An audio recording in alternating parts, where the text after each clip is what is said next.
You know that feeling, right? When you're working with data in Python and your for loops are just crawling? Well, what if I told you there's a way to make your code not just cleaner, but hundreds of times faster? That's the power of NumPy arrays.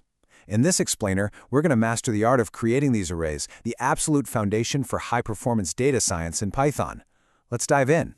So here's our game plan. First, we'll tackle the big question. Why even bother with NumPy when Python already has lists? Then we'll get our hands dirty, starting with the most basic way to create an array from data you already have. After that, we'll see how to build placeholder arrays to hold future results, craft perfect numerical sequences, and finally, we'll explore some specialized tools used in advanced math and machine learning. All right, first things first. Python has lists, and they work just fine. So why do we even need this extra library? The answer, in a single word, is speed. But let's see what that really looks like. Just take a look at this. On the left, we've got the classic Python for loop, going through two lists element by element to multiply them. It works, sure, but imagine 1,000,000 data points. It would be painfully slow. Now, look at the NumPy code on the right. Just one line. C equals A times B. That's it. This isn't just about saving a few keystrokes, it's about unlocking a massive performance boost. This is the magic of vectorization. So what is this vectorization? Well, it simply means we get to write our code without any of those explicit for loops. Of course, the looping is still happening, it's just happening behind the scenes, deep down in highly optimized pre-compiled C code. This completely sidesteps the typical Python slowdowns and gets us incredibly close to C-level speed, all while our code stays clean and readable. And the special object that makes all this possible is the ND array, which stands for n-dimensional array. This is the heart and soul of NumPy. Now here's the key difference from a Python list. Every single element inside an ND array must be the same data type.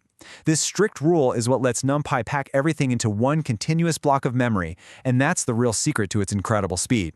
So every method we look at from here on out is all about creating this powerful object. Okay, let's move on to our first creation method, which is also the most intuitive, making a NumPy array directly from data you already have in Python.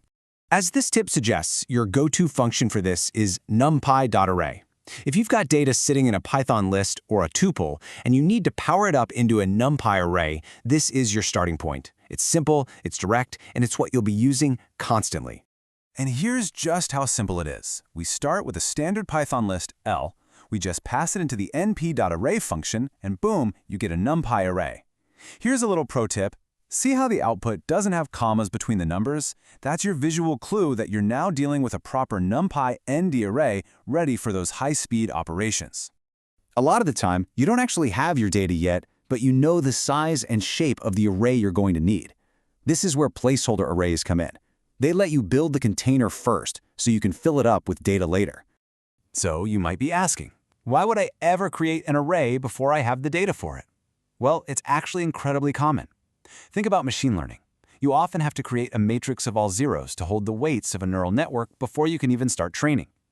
Or in a scientific simulation, you might set up an empty grid that will slowly get filled with results. It's all about building the house before you move the furniture in. The most common placeholder function you'll see is np.zeros.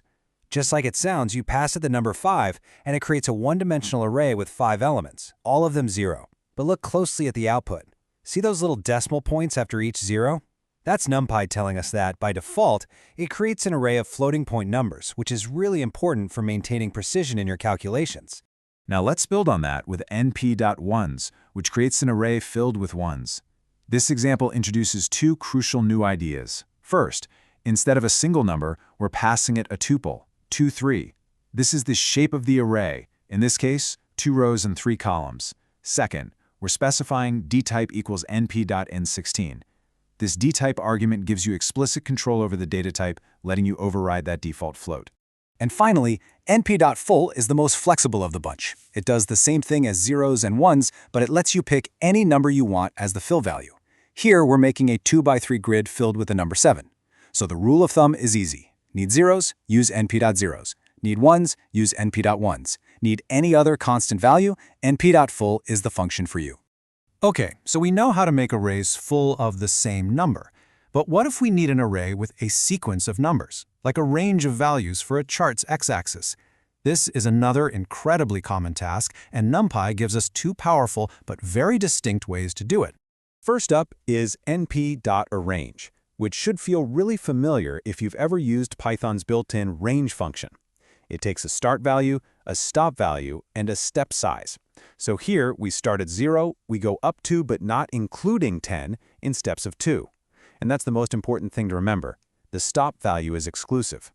A range is perfect when you know the exact spacing you want between your numbers. But what if you don't really care about the step size? What if instead you care about the total number of points you end up with? For example, you need exactly 100 points to plot a nice smooth curve between two values. Well, that is the perfect use case for our next function, np.linspace. The way you use np.linspace tells the whole story. It takes a start, a stop, and num, the exact number of points you want. Here, we've asked for 5 points between 0 and 1. NumPy automatically calculates the perfect step size to make that happen. And notice this critical difference from arange. By default, linspace includes the stop value. This makes it incredibly reliable for generating data for things like plots. So let's just put them head-to-head to make it crystal clear. Use arange when the step size is what matters. You tell it how far apart the numbers should be, and it figures out how many you'll get. It's often your best bet for integer ranges. Use linspan when the number of points is what matters. You tell it how many points you need, and it calculates the perfect spacing. This makes it the more reliable and precise choice for floating point sequences. For our final section, we're moving into something a bit more specialized, but absolutely critical: identity matrices. These are a cornerstone of linear algebra, which is the mathematical engine behind fields like machine learning, physics, and computer graphics. Before we see the code, let's make sure we're on the same page. An identity matrix is a square matrix that has ones running down the main diagonal, from top left to bottom right, and zeros absolutely everywhere else. Its special property is that if you multiply any other matrix by it, you just get that original matrix back. It's basically the matrix version of multiplying a number by 1. NumPy's primary tool for this is the incredibly flexible np.I function. Let's break it down. N is the number of rows. M is the number of columns. If you leave it out, it just makes a square matrix. But what's really powerful is this k parameter. The default, k equals 0, gives you that main diagonal.